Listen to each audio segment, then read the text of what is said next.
guys, and welcome back to Mika Reaction Reviews, where we react to things on the internet. Same day, same shirt, different video. And today we're gonna react to something a little serious. Yes, it's about the Middle Eastern conflict that's going on right now. I know you Americans out there want us to just move on because that's what we tend to do. Sweep things under the rug, pretend it's not going on, while the world and society just continues to collapse. I'm sticking to it because it's still going on and it's still relevant. But when I first came out with my video saying I'm not picking a side, which I'm still not picking a side, and I probably will never pick a side because I think the conflict is way too nuanced and complex to pick a side, and I just think when you pick a side, you become tribalist, and it is inherently going to dehumanize the other side, right? Anywho, but one of the things I said in that video is that I'm not that educated. Yes, I know bits and bobs, like most people just know bits and bobs but pretend that they're like historical professors or some shit like that.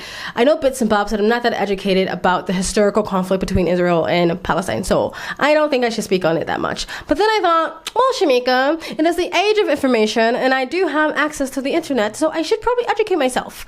So I went on to the world's encyclopedia called YouTube, and I typed in, first I typed in apartheid state because everyone's accusing Israel of being an apartheid state. So I was like, is it? Or is that something that's been said?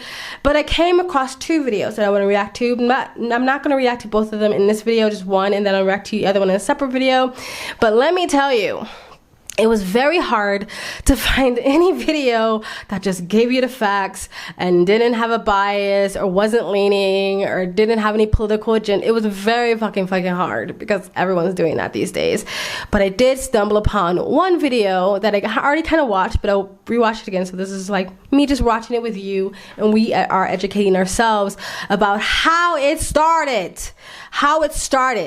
And how is it going now? In some ways, I don't think the history really matters because, again, for me, if someone breaks into my house and slaughters my family, I don't really give a fuck about why you're doing it. I'm just going to retaliate because you just slaughtered my family. I don't care about the history. So in some ways, I think the history matters in a sense, but in some ways I don't think it matters in another sense.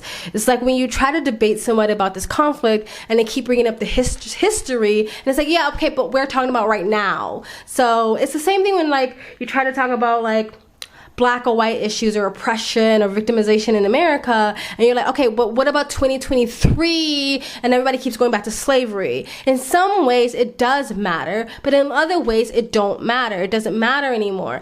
However, I do want to know how it all started. So we are gonna sit back. It's a short video, so it's not gonna take too much of your time. I know we live in a TikTok goldfish era, you know, goldfish attention span era, but I think you got like 5 minutes, okay? 5 fucking minutes. The video itself is only like 3 minutes, but I think you have 5 minutes to see how it started. And this goes all the way to the beginning, not, you know, just 10 years ago or whatever. It goes to the beginning, and it only really does the beginning. So it's still a lot of history to cover. So sit back, relax, and let's educate ourselves. The massacre of Israeli civilians by Hamas, a Palestinian group, and Israel's subsequent retaliation is the latest bloody eruption of a long-running conflict between Israel and the Palestinians. This conflict has its origins in a letter written more than 100 years ago and just 67 words long. In 1917, Arthur Balfour, the British Foreign Secretary, typed a note that would change the face of the Middle East. The letter was a declaration of support for Zionists who wanted to create a Jewish state in the carve-up of the Ottoman Empire. After the First World War, the League of Nations gave Britain a mandate to rule Palestine. The Arabs, who had been living there for centuries, turned increasingly to resistance and violence, culminating in a revolt in 1936. The British crushed the uprising, but tried to win over the Arabs by restricting Jewish ambitions. After Jewish anger also turned violent, the British gave up. They handed the problem over to the United Nations. In 1947, the UN voted to partition Palestine, but the Arabs rejected this, and fighting broke out once again. The last British soldiers left Palestine in May 1948. Within hours, Jewish leaders declared the establishment of the State of Israel. Neighbouring Arab countries invaded immediately. In the Armistice of 1949, the land was divided between Israel and Arab states, but there was no new state for the Palestinians, just two regions controlled by Egypt and Jordan, now known as Gaza and the West Bank. An estimated 700,000 Palestinians fled or were pushed out of their homes. They called this the Nakba, the catastrophe. Since then, there have been wars, uprisings, terrorist attacks, and diplomatic deals. Nothing has brought lasting peace or a state for the Palestinians. Since the War of 1967, many Palestinians have lived in the West Bank, under Israeli occupation. Today, they're cut off by the Israeli security barrier. They have autonomy in big cities and towns, but are surrounded by Jewish settlements. Others are locked away in Gaza. This densely populated strip of land has been the scene of repeated battles, a grim pattern that seems destined to continue. All right, that was it. I know that wasn't very detailed, and probably maybe people think it missed out on some things. I think this was just skimming over the very beginning, and this is not like the full historical conflict between Israel and Palestine. What I personally got from that was, first of all, it seemed like British came in, made a fucking mess, and then were like, all right, we don't want to clean it up. It felt like they kind of like fucked some shit up and then like kicked the problem down the line for like the next generations to take care of, which is kind of fucked up. Seemed like they tried to like play both sides, and when it wasn't working, they were just like, eh, well, never mind. It's like, did I do that? Like the Steve Urkel, like, did I do that? Like, we fucked it over, but we don't want to fix it. You know what I mean? We don't want to stick around to like actually clean up our own mess. That's what I got from that. Maybe I missed something, but that's what I got from that. I also feel like what it seemed like is that Palestine got kind of pushed out of their home. And, you know, Israel feels like they had a claim to that stake. I don't know. Someone educate me really quick. Did Israel ever have claim to that stake? Like, did they actually have land there, historically speaking? Then Palestine came, and then hundreds of years later, Israel was like, knock, knock, we want it back. Like, did that happen? Or did Israel feel like they have claim to this land because of biblical preferences? Like, the Bible said so. God, this is the promise God made to Moses that is for Israel, or not. Let me know. I don't know. I'll see if I can find something online about that. I think it'd be really hard to find anything that's not skewed or biased, but I'll see what I can find. You know what? Let's ask ChatGPT. I'm gonna ask ChatGPT really quick, and I'll be right back with you. 2,000 years later. We are back. Okay, so this is the question. I said, hello, chat, because you got to be polite to chat. I said, hello, chat. Did Israel ever have a rightful claim to Palestinian land? Maybe I wrote it wrong. Maybe I shouldn't have said Palestinian land, or maybe I should have said the land where Palestine occupied. I don't know. But it says the Israel-Palestine conflict is highly complex and contentious issue with deep historical and political roots. At least ChatGPT knows is more complex than Israel bad than most college students these days. There are different opinions on whether Israel had rightful claim to Palestinian land. The land stems from competing historical narratives and the claims to the same territory. Here are some key points to consider. You ready? You got your notepad? All right. Historical claims. This is according to ChatGPT, not me. All right. Historical claims. The Jewish people have historical ties to the land of Israel with a precise dating back thousands of years. The Balfour Declaration of 1917, I think that we just watched, issued by the British government, expressed support for this establishment in the national home of the Jewish people in Palestine. All right. So the Jewish people say, hey, we have claim to this from thousands of years back. Now, is that because they actually historically resided on that land thousands of years back? Or is this biblical? That's what I want to know.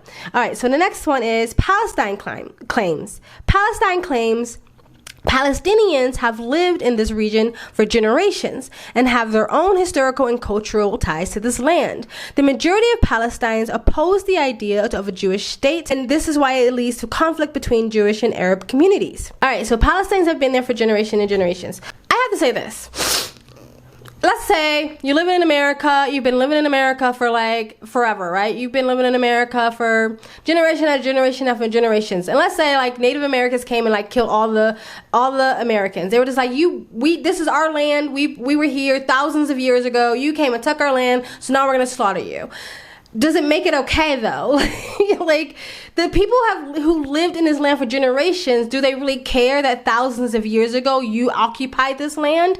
Like, yeah, it was wrong that we took the land from you, or our forefathers, but now it's been generations. It's been 10, 20 generations. All I know, all my ancestors know, as far as I can think back, is this land. But now here you come, knock, knock, thousands of years later going like, no, this is mine. Like, you know what I mean? Like, at some point, do you just let it go? Like, it was thousands of years ago. Like, I don't know. I'm not saying anything right or wrong, not picking sides. I'm just saying, if someone tried to kick me out of, like, my country that generations for generations I lived in because they said they have claim to it from thousands of years ago, I'm probably going to fight back. You know what I mean? But anyway, let's continue. All right. United Nations. This is what the United Nations claim.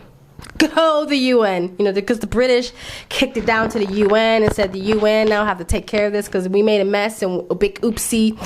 Anyway, so the United Nations passed resolutions 181 in 1947, which called for the partition of Palestine into separate Jewish and Arab states with an international administration for Jerusalem.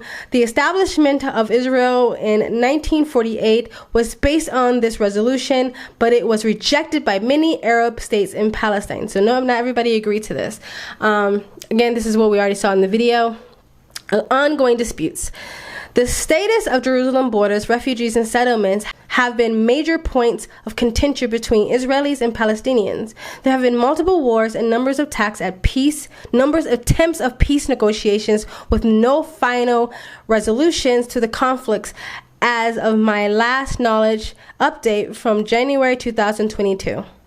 All right. So I have heard multiple times from people that says Israel has, tried to peace treaties and peace negotiations with Palestinians many times, and they have been rejected. Now, from the other side, Palestinians will say, well, yeah, but those are in bad faith because every time you guys say that we're going to have this portion of land, then there's Jewish settlements on it. So we don't really trust your peace treaties because you have proven to us that you act in bad faith. But then again, other people will say, look, we have attempted peace negotiations. Israel has made peace negotiations with other surrounding countries. Why can't we make peace with you? Again, if, some generations ago you kicked all my grandparents off my land, I might be looking at you side-eyed. But anywho, let's continue. It's important to note that the views of the legitimacy of Israel's claims to Palestinian land vary widely, and conflict remains a subject of intense debate and diplomacy. International efforts to continue to seek a peaceful and equitable solution to the Israeli-Palestine conflict. The matter is deeply rooted in historical political facts and emotions. You can say that again. And there is no simple and universal accepted answer to this question. You can also say that again. I think I'm out of focus. Anyway, guys, I hope you enjoyed that Chat GPT cinema. Anywho, basically that's it. I just wanted to know a little bit about the historical facts about why this conflict is going on. Again, I think that's the very beginning of it. I think is the video that we watched. We're going to watch another one about, is Israel indeed a apartheid state, and kind of explain that a little bit, but not in this video, another video, and I don't know when I'm going to upload that second video. But let me know what you guys think of that. Again, I'm not picking sides. I just want to educate myself. So when I do speak on it, I know what I'm talking about, because I don't like looking stupid and just like screeching with emotions. I'm not saying emotions are wrong and being empathetic is wrong, but sometimes it's hard for me to listen to any other side when it's like really fueled with emotions. But I get it. A lot of people lost their lives, and like when I see the videos and the photos of this conflict, I will never make a video straight after because it will just be emotional. And I try not to watch too many of that, look at too much of that stuff. That's why I have stayed off of Twitter for a while, because it's just scattered with just war imagery and just like death porn. And I can't emotionally take that in constantly. I think we can clearly say that either side, you can point to Israel and you can paint them to be the most gruesome, hideous monsters of all time. At least Netanyahu and the Israeli government and military. You can point to Palestine, at least the Hamas terrorists, and maybe the government, and you can paint them as monsters too. Both sides, picking sides, you can paint either sides as monsters. You can paint people who claim to be pro-Palestinians and hear some anti-Semitic rhetoric, and you can paint the other side that seems like they just don't actually care about the massive deaths that's going on in Gaza. You can paint both sides of the coin with a really, really, really ugly brush. But the fact of the matter is, this is more complex than we know, and I don't think it's going to be resolved because war weapons industry. I think at the end of the day, this has caused more war. This makes people more money. This is going to continue. And I'm pretty sure this is going to spill out to getting more Americans, military involved, and it's going to be a full-fledged war. I think that's where we're going. And unfortunately, a lot of people have to lose their lives because we can't put our focus on the people who's really causing the problems and can just be at each other's throat and just have no tears for the civilians who are actually going through it, and just wave whatever flag or whatever side we decide to stand on. Still not picking a side. I still think it's tragic. Hopefully it get resolved. But anyway, I'm rambling. Let me know what you guys think of the video. Let me know what you guys think of what Chat GPT said. And let me know what you guys think of my opinions. Either you agree with me or you disagree with me, let me know. I know some of you guys are pretty pro-Israel. That's fine. I know a lot of you guys don't pick a side, and some of you guys don't care because you're just trying to pay your rent. But I'm going to try to see both sides without picking a side. Anyway, like, comment, and subscribe. Donate. It supports the channel. Thank you very much.